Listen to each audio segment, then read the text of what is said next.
So dating someone new can be hard because you really don't know a lot about them. Yeah, and that person could be hiding some secrets, including bad credit, and that might impact your dating life. All right, Jeff, you have some warning signs for us? Well, I do. You see this sign all the time at auto dealerships. Bad credit, no problem. That's not the case in the dating world, okay? It is a problem. We don't want your bad credit. These ladies know what I'm talking about.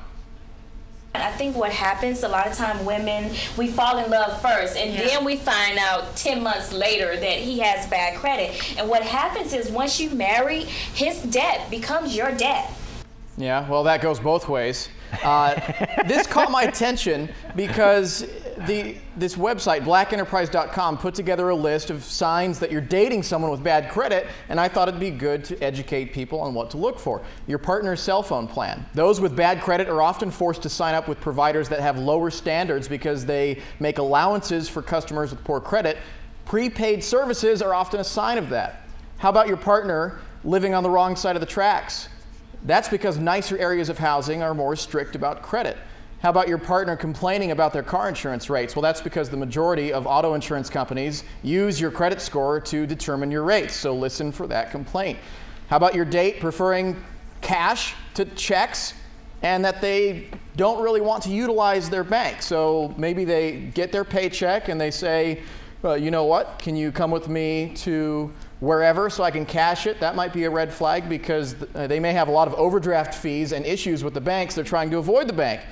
Also, if your date has 2 to 3 to 4 bank accounts, often those with bad credit use them to transfer funds between the accounts to make ends meet and to avoid fees. And lastly, they list your partner having a fear of credit cards. Could be a result of a low credit card rating and his or her applications being rejected.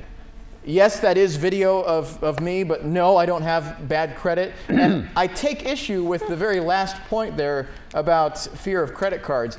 I avoid using them. I stick to just a cash lifestyle because I don't believe in the credit card trap that so many Americans get themselves involved with. But those are just a few points that they make and a few things to look for if you are in the dating world. I have to counter though, if you use them correctly, pay them off each month, don't hold a balance, you can get rewards. There's some cards out there that offer incentives. You just have to be responsible. And you establish your credit too. Establish your credit for when you want to buy a home, buy a car. It's all about putting on that card what you would put on your debit card. It's the same thing. I mean, some of us don't really care about the rewards or the incentives and see that as a trap in itself. Then some of us won't get a free flight to Vegas, Jeff. That's fine. You got to think ahead. Some of us won't be caught in the trap. Some of us live a cash-only lifestyle.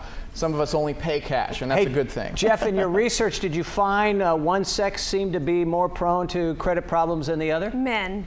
I did not, and Kiba, I wouldn't jump to that conclusion. Just put it out there. No, I've had personal experience with the opposite sex having credit issues and asking me to pay off their debt, and you know I could go on for days about some of the. Please do. As long as you're offering. We don't have time. We don't have time. Sharing. It goes both ways, Dan. Okay. Yeah. You're right. It clearly does go both ways. Yep.